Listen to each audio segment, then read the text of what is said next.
Vous connaissez la chorégraphie? Je connais pas. Je connais pas bien les chorégraphies. Bon, allez, on va s'interroger sur la ménopause. Faut-il ou non prendre des traitements substitutifs? Comment combattre? J'ai le bout du nez en feu, mesdames et messieurs. Ne reniflez jamais de l'huile essentielle d'ail, c'est terrible. De si près. Voilà. Donc, je ne sais pas si c'est bon pour les conséquences liées aux effets dus à la ménopause. Les huiles essentielles sont très utiles. Lesquelles? Ça dépend du type de symptômes que vous avez, mais ça peut être utile. Alors là, vous avez mis la dose. Hein, ah bah là, j'en peux plus. Aïe, aïe, aïe. C'est vraiment, Sophie, le sujet qui ennuie les femmes à la ménopause. D'abord parce que c'est une période compliquée et aussi parce qu'on ne sait pas s'il faut en prendre ou s'il ne faut pas en prendre compte tenu de son histoire. S'il y a eu dans la famille quelqu'un qui a eu un cancer et notamment un cancer hormonal, il faut peut-être éviter. Voilà, c'est vraiment des questions essentielles pour aider les femmes à mieux vivre cette période-là. On est allé dans un service spécialisé avec le professeur Pierre Marès pour comprendre dans quelles conditions il faut prescrire et dans quelles conditions, surtout, il ne faut pas prescrire. Mais rassurez-vous, il y a des alternatives. Regardez. Depuis qu'elle prend un traitement hormonal, Nadine, 56 ans, n'a plus aucun symptôme de la ménopause. J'ai essayé différentes méthodes, l'homéopathie, l'huile essentielle, rien à faire. Et quand mon gynécologue m'a proposé le traitement hormonal, j'ai essayé et en 3 semaines à peu près, tout était résolu. Vraiment, l'endormissement, plus bouffée de chaleur le soir, la nuit, et je vais bien. Son traitement quotidien à base d'œstrogène et de progestérone vise à pallier l'arrêt hormonal lors de la ménopause. Mais à chaque fois, il est prescrit en pesant le bénéfice et le risque. Il faut traiter quand une femme a les bouffées de chaleur, douleurs articulaires, troubles du sommeil, problèmes urinaires et des syndromes génito-urinaires avec des sécheresses vaginales. Par contre, les femmes pour lesquelles il ne faut pas faire de traitement, c'est les femmes qui ont eu un cancer hormonodépendant ou qui ont eu un accident vasculaire majeur avec des thromboses ou des embolies pulmonaires et pour lesquelles il faudra trouver des traitements alternatifs. C'est le cas pour Elisa. Son cancer des ovaires a provoqué à 40 ans une ménopause précoce avec les mêmes symptômes que ceux de femmes plus âgées. Pour elle, pas question de traitement hormonal substitutif car il peut favoriser un nouveau cancer. On lui a proposé une solution alternative. Alors ce qu'on m'a donné, c'est un traitement à base de plantes que je prends par médicament. Et ensuite, j'ai des crèmes aussi. Aujourd'hui, je peux dire que je revis. Janie a longtemps pris un traitement hormonal, mais une douleur brutale au sein gauche l'a conduite à tout arrêter. Rien de grave, mais aujourd'hui, elle attend un autre traitement de son gynécologue. Et ce qu'on va essayer de faire, c'est de vous proposer un traitement soit associant des plantes, soit des produits différents, voire de l'homéopathie. Et vous allez les essayer. Je vais vous donner 2 solutions immédiatement. Il faut l'essayer au moins sur 4 ou 5 semaines pour avoir une idée. Ah ben ça me soulagera à tout point de vue, autant moral que physique. Je serai certainement beaucoup plus à l'aise et mes bouffées de chaleur, j'espère, vont s'estomper.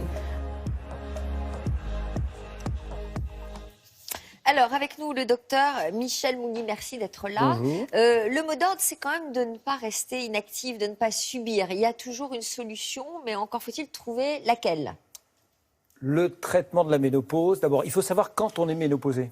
Parce que souvent, on considère que la ménopause, c'est l'arrêt des règles. Pas du tout. La ménopause, c'est quelque chose qui arrive, en général, pour la femme, entre 52 plus ou moins 2 ans. Donc ça peut être 50 ou 54 ans. Mais l'arrêt des règles ne signifie pas la ménopause. Les bouffées de chaleur ne signifient pas la ménopause. Donc c'est un élément. Ça peut être quoi? C'est préménopause? On peut considérer que c'est la préménopause. Ouais. Mais il ne faut surtout pas donner déjà un traitement de la ménopause. Parce que certaines études, notamment des études récentes, ont montré que quand on commençait trop tôt un traitement hormonal de la ménopause, eh bien on avait des risques de voir des cancers plus tard. Mais attention, il ne faut pas commencer un traitement de la ménopause trop tard. Parce que passer ce qu'on appelle la fenêtre d'intervention, c'est-à-dire la période, et c'est là où nos amis américains ont fait des études assez extraordinaires que nous n'aurions jamais fait et qui montrent que si vous commencez après 10 ans la ménopause, là, vous risquez d'avoir des risques cardiovasculaires, des cancers Si on et d'autres commence le pathologies. traitement substitutif, trop tard. Trop tard. Alors après ce traitement substitutif, c'est une Pas question de... substitutif. Traitement hormonal de la ménopause. Ouais. La C'est un substitution, c'est pas la bonne. C'est-à-dire qu'il apporte des hormones qui ne sont plus là. Oui, mais on a plus, nous, tendance à dire la substitution au moment où on est dans cette période un peu qui va et qui vient chez la femme, c'est-à-dire où elle commence à avoir des bouffées de chaleur, elle n'est pas ménopausée. Ça, pour nous, on va apporter, on peut même parfois apporter soit de l'homéopathie, soit des traitements de réflexologie, de yoga, des plantes et autre chose, voire même la pilule. Certaines pilules sont considérées efficaces et bien pour la femme pour faire la transition. Donc vous l'appelez comment? Le traitement hormonal. Hormonal de la ménopause. C'est une question de dosage. Il faut aller voir son gynécologue régulièrement parce que il est plus ou moins bien dosé. Il faut rajouter, il faut enlever. Enfin, c'est compliqué. Alors, le traitement de la ménopause, il faut déjà en parler bien avant avec ses patientes. Parce que la ménopause, elle se prévient. C'est-à-dire qu'on ne commence pas à 52 ans à dire « Madame, vous êtes ménopausée. Madame, vous allez être ménopausée. » Et dans la mesure où elle va être ménopausée, il faut commencer très tôt à l'activité physique, le tabac, l'alcool, préparé même par l'homéopathie pour celles qui ne veulent pas de traitement de la ménopause. Le tabac, l'alcool, il faut tout arrêter? Non, il faut se faire plaisir. Mais la question centrale, c'est-à-dire, attendez, c'est quoi les préparer alors? Vous leur dites quoi? Moi, personnellement, je coach mes patientes. Alors, vous leur dites quoi? Le tabac, Activité l'alcool, physique. l'activité physique. Faites de l'activité physique, fumez moins, Fumez moins, buvez moins. fumez pas. Va-t-on dire. Buvez un peu de vin rouge, c'est très bien. Ouais, c'est vrai. Mais la question centrale, c'est s'il y a eu un cancer dans la famille, on ne prend pas de traitement hormonal. C'est quoi les règles? Non, quand il y a eu quand il y a un cancer hormonodépendant évolutif, pas de traitement hormonal.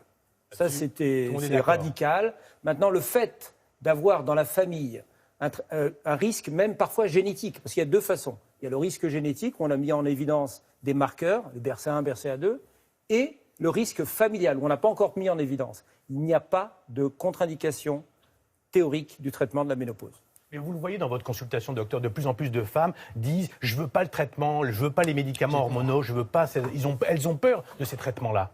Alors, c'est tout à fait légitime, parce que quand on voit le vent de panique qu'il y a eu en 2004, où on a fait peur aux femmes en disant le risque cardiovasculaire, le cancer du sein et tout ce qui pouvait en arriver, et on est passé quand même entre 2004 et actuellement, de 2 millions de femmes à moins de 600 000 femmes qui sont traitées pour la ménopause. Il faut savoir que chaque année, 450 000 femmes vont être ménopausées, avec une espérance de vie de 86 ans. Vous imaginez le drame sanitaire qu'on va avoir. Alors, il faut quand même préciser que ce traitement permet quand même de garder une belle qualité de vie pour les femmes ménopausées, parce qu'on ne le dit pas ça. Mais alors, on parle des risques, mais on ne dit pas les avantages. Personnellement, je dis toujours, je l'avais dit à Richard un jour, si j'étais une femme, je prendrais un traitement de la ménopause. Ça veut dire avoir une activité sexuelle normale, tout à fait ça veut dire normal. être en forme, il y a plein d'avantages. Le challenge d'une femme maintenant, c'est qu'à 50, 60, 70, 80 ans, elle soit toujours dans l'éclat. Il y a quand même une question importante, c'est il y a des médicaments, mais il y a aussi des gels. Est-ce qu'il faut préférer plutôt le gel ou plutôt le médicament? Alors nous, la France, on a été quand même les novateurs, puisqu'on a commencé les gels en 1974 et autres, et les Américains, pas du tout. Pourquoi les gels? J'ai vu tout à l'heure Sophie faire comme ça. Eh bien oui, on fait un gel, on fait une pression comme ça ne passe pas au niveau du foie, et donc on protège le foie. Pas d'effet secondaire. Et c'est aussi efficace? Aussi efficace pour tous les éléments. Alors maintenant, il y a des femmes, 20% des femmes, qui malgré le gel, ont toujours des bouffées de chaleur, n'ont pas des bons signes, et là, il faut passer peut-être par la voie buccale. Alors, Fabienne est là, justement, au téléphone. Vous êtes là, Fabienne? Oui, bonjour. Vous appelez d'où, Fabienne? Alors, je suis de Vendée. Quel âge avez-vous? Alors, je vais bientôt avoir 51. Oh là là, 51. Alors, quel est votre problème, Fabienne? En fait, moi, j'ai des bouffées de chaleur qui sont devenues insupportables la nuit. Donc, ça fait quand même plus de 2 ans que j'essaie de trouver le remède idéal. Je prends des gélules à base de plantes, voilà, c'est assez cher quand même. Et pas de traitement hormonal? Non, en fait, non, parce que mon médecin gynécologue m'a pas fait encore la prise de sang. D'accord. Alors, voilà, donc je suis en attente d'un éventuel traitement hormonal, mais est-ce qu'on peut, justement, ma question c'est est-ce que je peux éviter de prendre un traitement hormonal? Moi, j'ai pas des Tout en luttant contre les bouffées de chaleur. La réponse? Alors, toutes les femmes ménopausées n'ont pas de bouffées de chaleur, obligatoirement.